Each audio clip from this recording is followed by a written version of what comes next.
Our guest today is Rishad Tobaccowala. He was keynote speaker today at Akshapatra Gala in Boston, and he gave a fascinating, very insightful speech today about connecting. So first, we are going to talk to him about Akshapatra, and then we will talk to him about his philosophy and thinking and wisdom on connecting in today's over-connected world. Rishad, thank you very much for your time. I really appreciate your time. Thank you.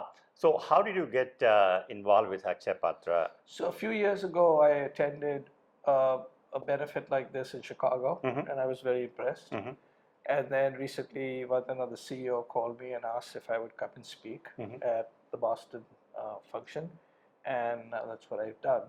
And I also run a foundation in India, so I understand the impact of giving back to. So what foundation you run in India? So the foundation I run is a foundation called the Tobaccowala Foundation that helps 6 or 7 institutions that in total, touch about 10,000 people a year in education and healthcare. So it's everything from helping autistic children to buying school buses so children can go to work to helping in cornea transplants. Oh, excellent. Congratulations and all the best for that organization. Yes. Now I want to touch base. You talked something very interesting today about connecting.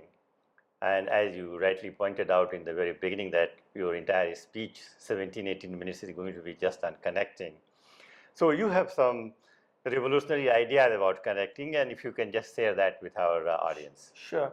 So I believe connecting is extremely important because we're living in a very connected world. And I very quickly basically noted that we are connected globally, and it'll continue to be that regardless of what any particular government thinks, because 2 billion people have come out of poverty because of globalization. And already if you consider where shipping is taking place, your trade shipping, the first time a Western port shows up as a important or a very trafficked port is number 12, which is Rotterdam, only one in the United States, number 18 in the United States. So globalization is unstoppable. So that's one form of connecting. A second form of connecting is we as connectors people, we interlink and we reach out to each other, and there are major demographic changes. And in the United States, in about a couple of years, everybody in the United States under 18, the under 18 population will be Caucasian minority. So which will include, Hispanic, Indians, Yes. African Americans. Yes, so Caucasian minority under 18 in 2 years.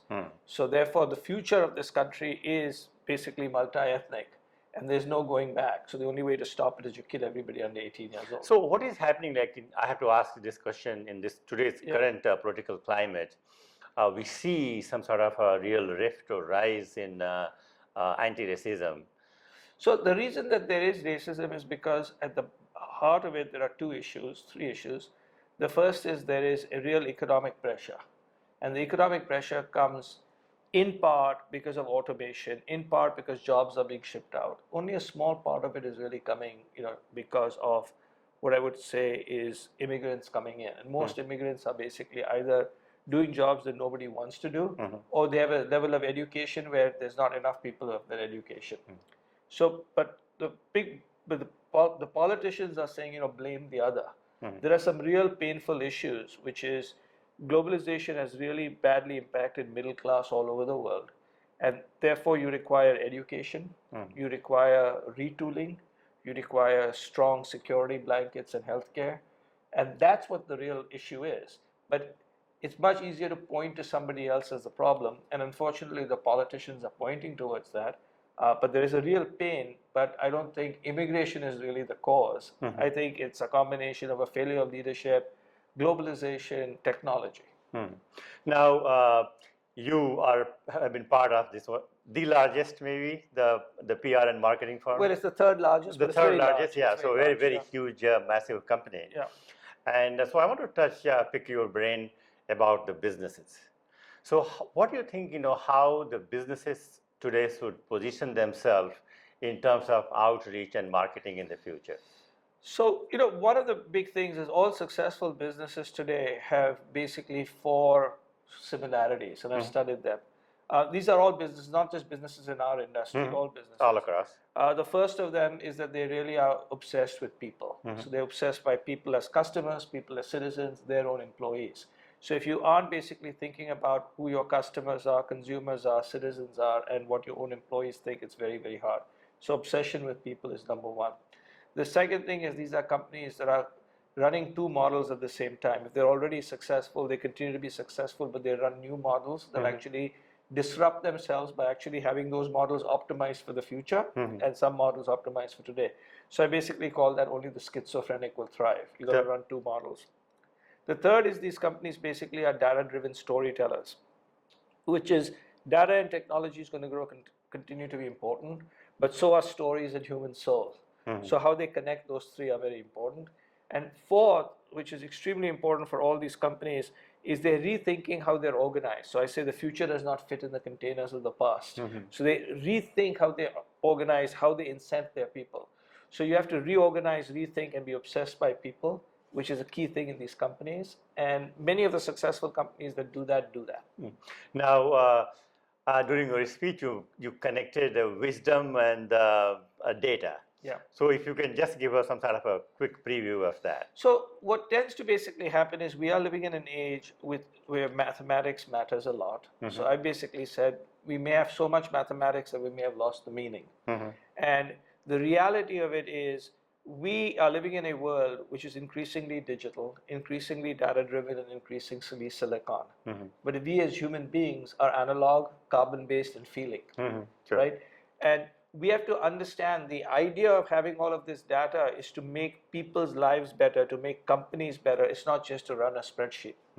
And so one of the key things is we must understand that whenever we do these things today, we have to keep in mind that it's not just the consumer or the bottom line that matters, but there are other factors like, and many forward companies are talking about it, which is the impact of environment, the impact on society, the impact on governance. And more leaders are beginning to recognize that that is what has to be done in order to have an environment and a society where people actually believe that by working hard they get somewhere. Today, people are thinking that they don't trust anybody. There's increasingly inequality, and therefore they blame somebody who isn't like them. So let's stay a little bit on the word trust here. Yeah. How do you look at the trust? So trust right now is in deep decline all over the world. And it is primarily for a lot of reasons. The first reason there's a decline in trust is because institutions have failed. And the big failure of let's say the financial institutions in 2008, right? The dot-com implosion in 2000. Today, there's a question of whether you can trust, the universities. How are they admitting people? You can wonder whether you can trust religion because there's you have the child molestation and other kinds of things that are going on in the church. You worry about whether you can trust Google, Facebook, or any of these companies with your politicians, data. Or you do wonder whether you can trust the politicians. And at the same time, the things that you thought that you could trust, like for instance, newspapers and other things, people are basically calling them fake news and other kinds of stuff. And so at some particular stage, you then get into a world where you only talk to people like yourselves. And today's modern media allows you to only live in that bubble. And so you eventually only trust yourself or people like you. And that is really a big problem. It's a huge problem, yeah. I mean, the way you are putting it, it sounds like a crazy problem. And it's a crazy problem. And what tends to happen is society breaks down, and that's why my talk was about connections. If you can't connect with people who are not like you, if you can't connect to learn new things, if you can't connect to understand that there is art and there is science, you basically will not succeed. And in the end, making everybody else fails is not exactly a strategy, right? And so people have to reach out, and that is a crisis. And a crisis that government, leaders, and all of us individually have to fix. Okay. Now, when it comes to the public domain, what do you think is the solution to the problem of this trust? I think the trust eventually has to basically be earned by individuals, right? But there are three factors. The first is as much transparency as possible. So when you think about Akshay Patra, where we are, they basically show, okay, if you give $1 to them, 90 cents goes to food, 10 cents goes to them. And them meaning for fundraising and administration, not to them, right? But it says, okay, this is what happens. It also says you can go to any any of our kitchens, you can go to any of our schools. So one way is basically saying, look, we're completely transparent. You can see what we're doing.